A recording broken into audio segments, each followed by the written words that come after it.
All right, welcome in. It's week 3 of the MMQB podcast with Albert Breer, YouTube edition. Like we've said the last couple of weeks, we're still a work in progress on this platform, so all of your feedback is welcome. You can get me on my Twitter page at Albert Breer. You can get me on my Facebook page. Go and like my Facebook page at Albert R. Breer. Give me feedback, what you think we're doing well here, what you think that we could do better. This is your podcast. We want to keep adding to it. And, of course, as you guys know, this is also part of what we're doing every Friday morning, which will remain unchanged. We're still doing that with Andy Gresh and Lou Pellegrino and all the guys over there.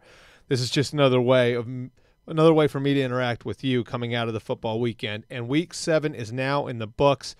And I don't think there's any question coming out of Week 7, and this is going to be our number one story for this week. The Eagles look like maybe the best team in football. And I want to start with Carson Wentz because what we've seen from Carson Wentz over the course of the last couple of weeks against Carolina on the Thursday night and then coming back against Washington, I don't know that there's another young quarterback that I would take in the NFL over Carson Wentz right now. When people have asked me, who would you want to build around? For 3 or 4 years now, my answer has always been Andrew Luck.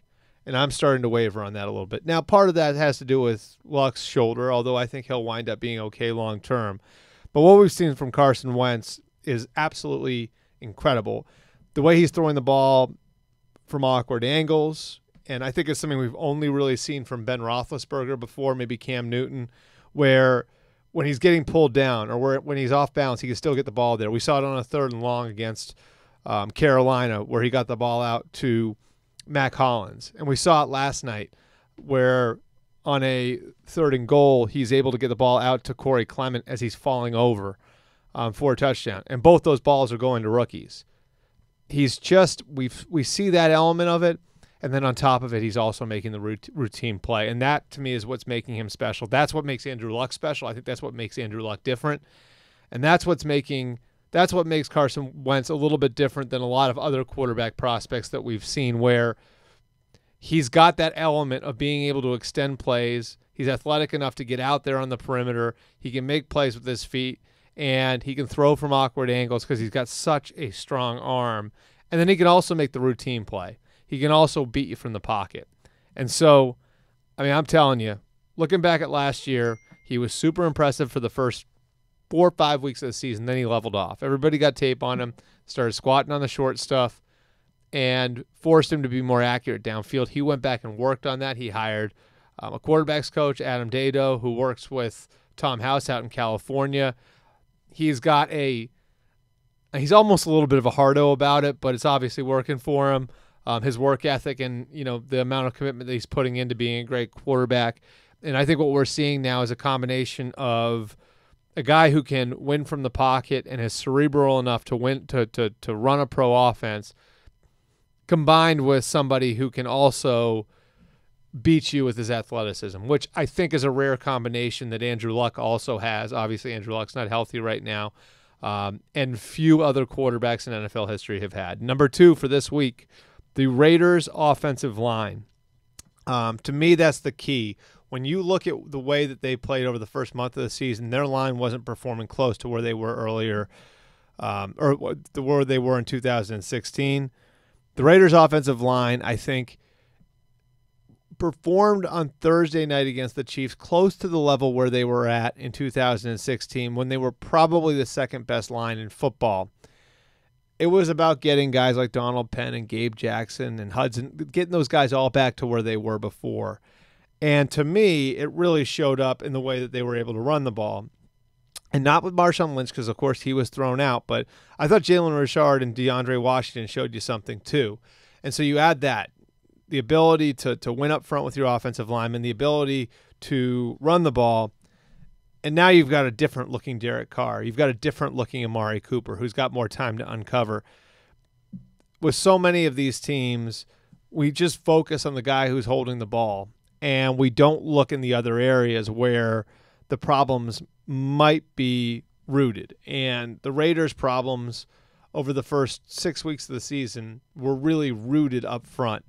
If that part of their game is fixed if that offensive line can be what it was on Thursday night and what it was in 2016, then we're talking about a team that can be what we thought it was going to be coming into the year, and one that is capable of erasing that 2-4 start. Okay, number 3. The Dallas Cowboys went out to San Francisco and absolutely bludgeoned the San Francisco 49ers. Is it significant? Well, the Niners are 0-7, so it's easy to discount this. But I look at all the noise that's going on in Dallas, right? You look at the Ezekiel Elliott situation going back and forth and back and forth. Des Bryant, can he run the way that he used to be able to run? You had the suspended guys on defense, and those guys coming back from suspension, David Irving most notable. And they get off to a start that had a lot of people wondering, is this the same old Cowboys again? So they go into San Francisco there with all of that going on at 2-3 and coming off their bye and having had to hear for 2 weeks how it's the same old Cowboys. And look, the history was there. The history that was there to back all of that up. Okay? 2007, they go 13-3. What did they do the next year? Well, they finished 9-7, but that felt like 4-12. There were Super Bowl expectations in 2008. They'd loaded up. They'd paid a ton of guys: Flozell Adams, Terrell Owens, Terrence Newman, and then they brought in Pac-Man Jones, and the whole thing imploded on them. So they didn't handle the success of 2007 well in 2008. 2009, they bounced back. They win their first playoff game since their championship years with Emmett and Michael and Aikman. And then what happens in 2010? They are so bad at the beginning of the year that they have to fire Wade Phillips in November. And then fast forward 4 more years. They go 12-4 in 2014.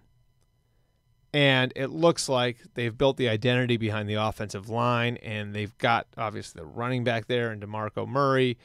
And a few things happen in the offseason. They wind up losing Murray, and they bring in Greg Hardy. And in 2015, Romo gets hurt, and the whole thing comes undone. The point is that it's an organization that hasn't handled prosperity well. It hasn't handled expectations well. And that's why I thought this was a significant week for Dallas. Yeah, it's the Niners. I think the way that they won matters. Like, I think if they had limped out there and eked out a 23-17 win or something like that, and sleepy 4 o'clock Eastern start out there in San Francisco, I think we're talking about the potential that these problems could fester. They did not waste any time stepping on the throats of the San Francisco 49ers. It was over in a hurry.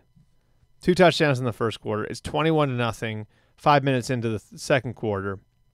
And then by the end of the third quarter, it's 35-0. They completely, and I'm sorry, it was 35-3. They completely blew the Niners off the field. And I look at this and I say, okay, that's a team that reacted well. And not only did they win, they won the way that they were built to win. Ezekiel Elliott wound up with 147 yards and 26 carries. Dak Prescott, very efficient, 134 quarterback rating, 234 yards passing, 3 touchdowns. They spread the ball around. They played good defense. They were built to win this way. When they put this team together, that was how they were built to win. And so I thought that was significant. Now, of course, it's not going to get any easier. You look at their schedule: at Washington, Kansas City, at Atlanta, Philadelphia, Chargers, which looks like a tougher game than it was a few weeks ago, than the Redskins. That's from now till the end of November. So we're going to find out. But I do think that there were signs in the way they handled the bye week, they handled going into San Francisco, that tells you that the program's taken steps forward. All right, number 4, the Pittsburgh Steelers. For about a half decade now, we've all been focused on their on their offense, and rightfully so. At one point, they had Antonio Brown, Mike Wallace, Emmanuel Sanders, and they've been able to filter receivers through there. They wind up with that Le'Veon Bell. Ben Roethlisberger's grown up as a quarterback. They fixed the offensive line. They've been dynamite on offense for a long, long time. And so coming into this year, we continued to be focused on the offense. And so we focused a lot on Ben Roethlisberger when he said that he doesn't know if he has it anymore. We focused a lot on Antonio Brown over the touchdown celebrations and the back and forth with Ben. And, of course, we focus on Martavis Bryant, who we'll get to later, but is an absolute jackass to be asking for a trade 7 weeks after he came off a suspension.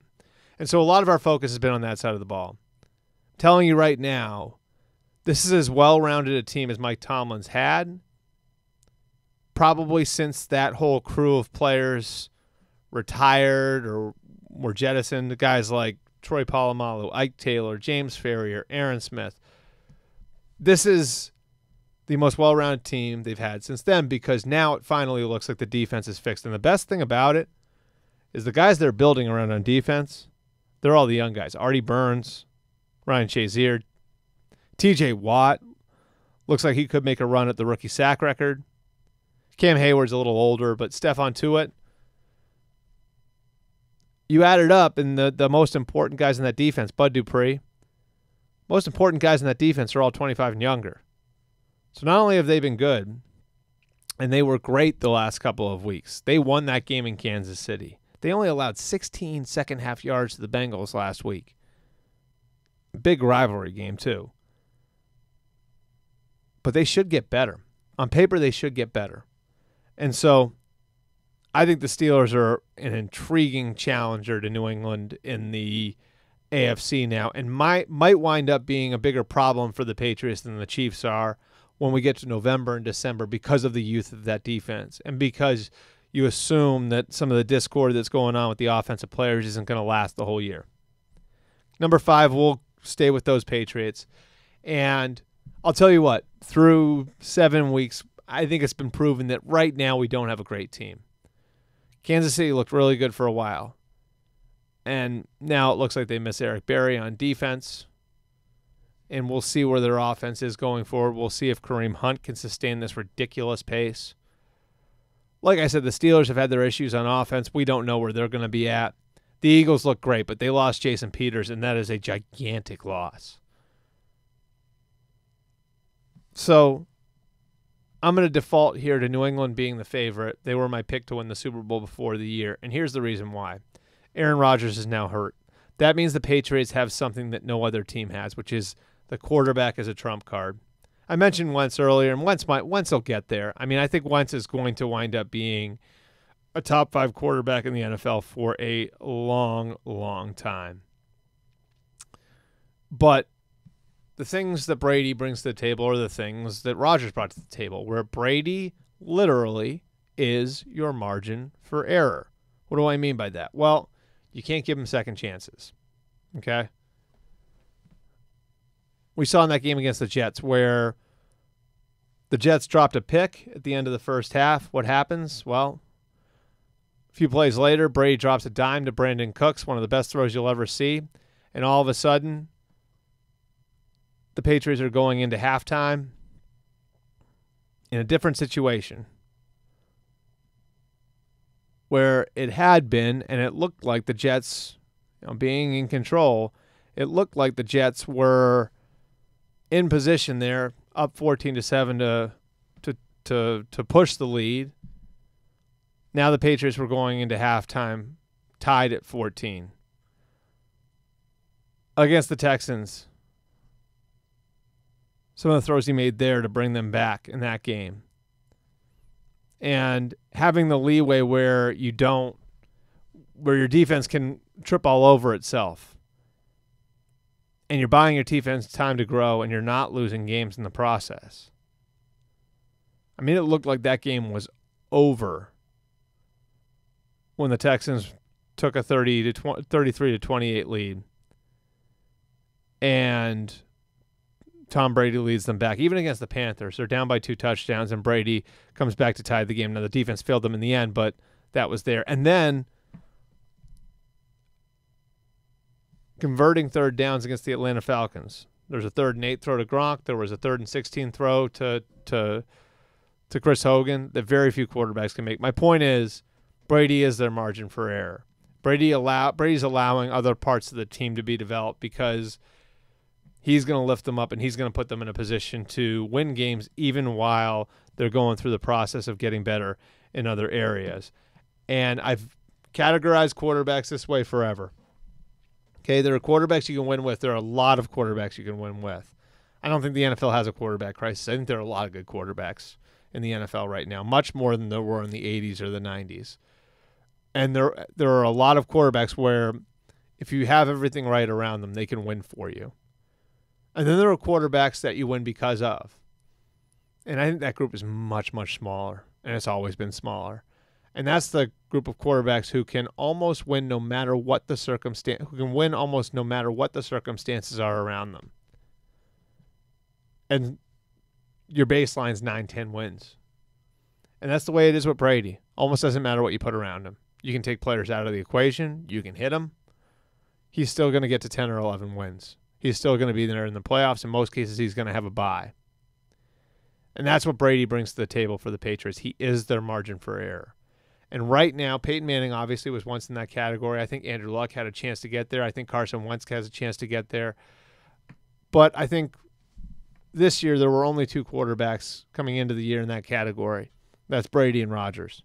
And now with Rodgers down, there is only one player in that category, and that's Tom Brady. And that's why it's hard to bet against the Patriots winding up back in the Super Bowl in Minneapolis in early February for the 8th time in the 18 years that Tom Brady and Bill Belichick have been together. All right, so now I'm going to jump and answer 5 of your questions. This is sort of a work in progress still. We're still looking at the idea of maybe turning this into a Periscope. I've got to figure out how we're going to do that from a technology standpoint. I'm going to be working with our producer, Will, on that. So we may actually do this as a Periscope too, in addition to putting it up on YouTube and putting it up on Apple Podcasts.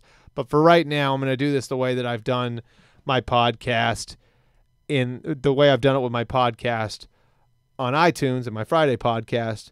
And then I'm going to put I'm going to put the call for questions out on Twitter. I already did that. Then you guys ask, and I'll answer all the questions you send me. Okay? We're going to start with question number 1. This is from Run Easy. That's at Godspeed_15. How do you feel about Watson in Seattle this week? This is a fascinating matchup. Here's why.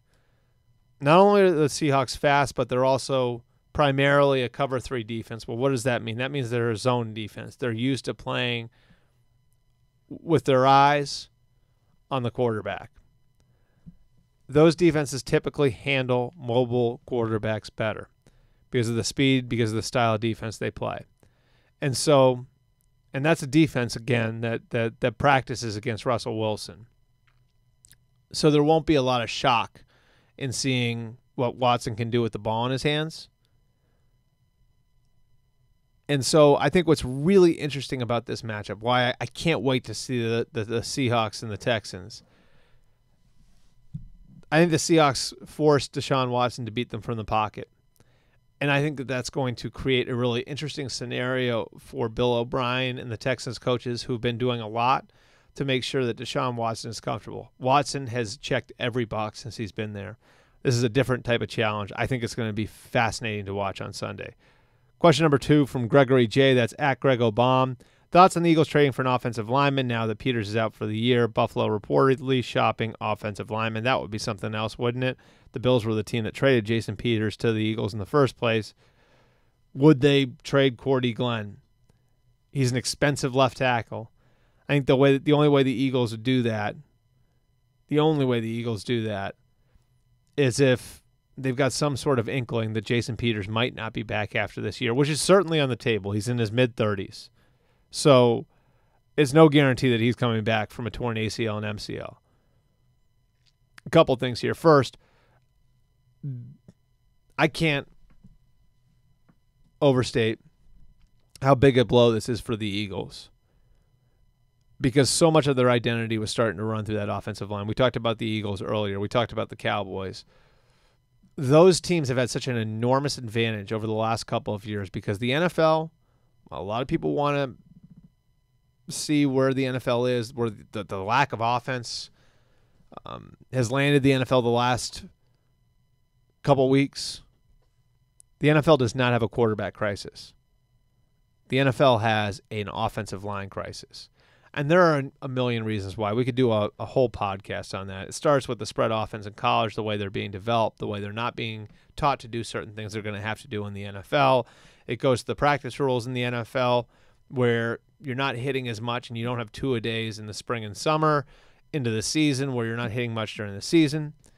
And there's the fact that backup offensive linemen just flat out don't play.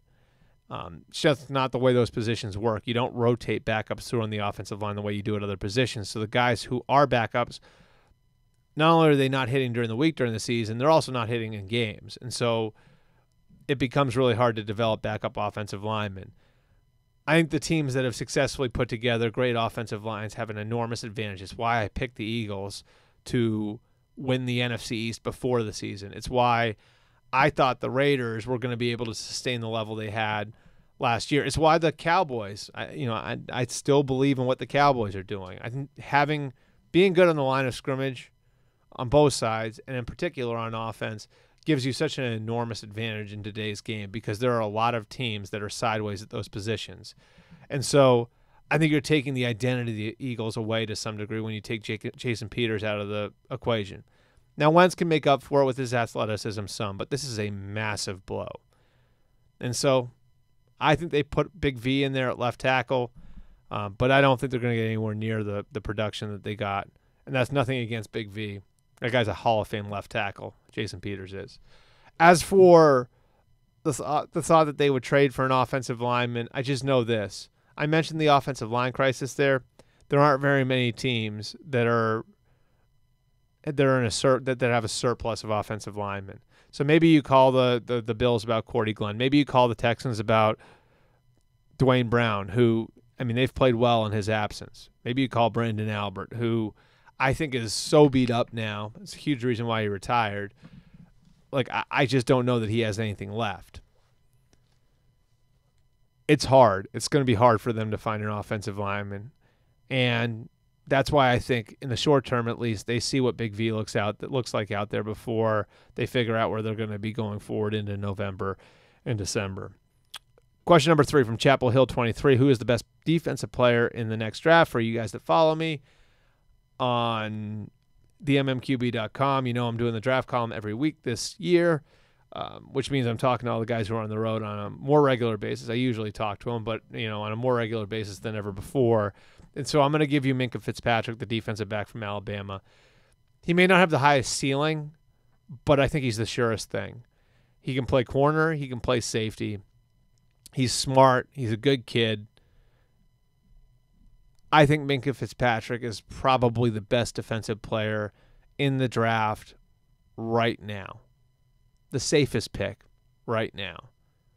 Now, that doesn't mean that, Bradley Chubb might not wind the defensive end from NC State, that you might not see him go in front of Fitzpatrick. It doesn't mean that somebody falls in love with Arden Key, although I think that the off-field stuff's going to knock Arden Key way down. But, just on ability alone, that Arden Key could catch somebody's eye. But I think Minkah Fitzpatrick fits the profile of a guy that you want to be taking high in the draft because you have a really good idea of what you're getting, and in today's game, being able to do multiple things. This is one of the things that was great about Jalen Ramsey a couple years ago. Being able to do multiple things is huge. Question number 4 from hashtag Dutch Destroyer Season at Jackadelphia. Do you think the Rams are the biggest threat to the Eagles in the NFC? It's funny because you can knock out the Packers, right? I'm not quite sure on the Saints' defense yet. The Vikings have problems at quarterback where we don't even know who the quarterback's going to be in November.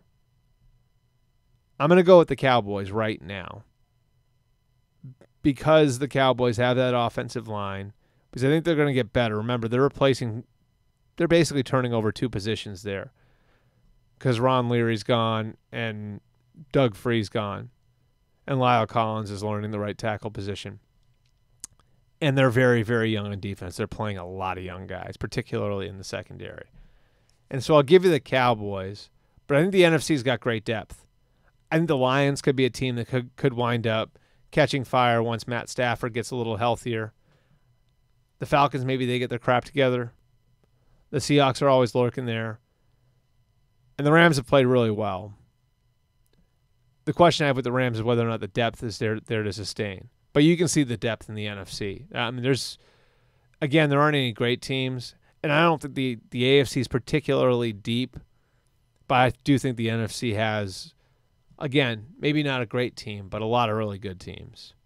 All right, number 5 to wrap it up this week from Buck Dancer. That's at Hatcha33. Are the Atlanta Falcons the new version of the 90s Buffalo Bills? I'm assuming you're talking about the idea that they might be scarred from the experience of having lost in the Super Bowl, and I think they've certainly got psychological hurdles that they still have to overcome. No doubt about it. There's the blown leads 3 weeks in a row. They blew the lead against Detroit. They wind up winning on a call that went against the Lions, where Golden Tate was called short of the goal line. Then they blow a lead against Buffalo, blow a lead against Miami, and there was the New England game where they went for it on 4th and 6 and 4th and 7, and it just felt like, to some degree, the aggression was bordering on panic. So I like the people they have in charge there. I think Dan Quinn's the right guy for this situation. Thomas Dimitroff, Scott Pioli, those guys have put together a heck of a roster. So I think they're going to be okay. And the defense is going to wind up being really good. I think the offense needs to find its identity. That's the biggest thing. One of the things about Kyle Shanahan's offense, it's detailed, it's intricate, and it's very difficult to teach. And so I think the right question to ask here is, when they brought in Steve Sarkisian and asked him to run Kyle's offense, was that the right thing? Because they don't seem to have the identity they had last year. They don't seem to have that thing they can hang their hat on the way that they did last year.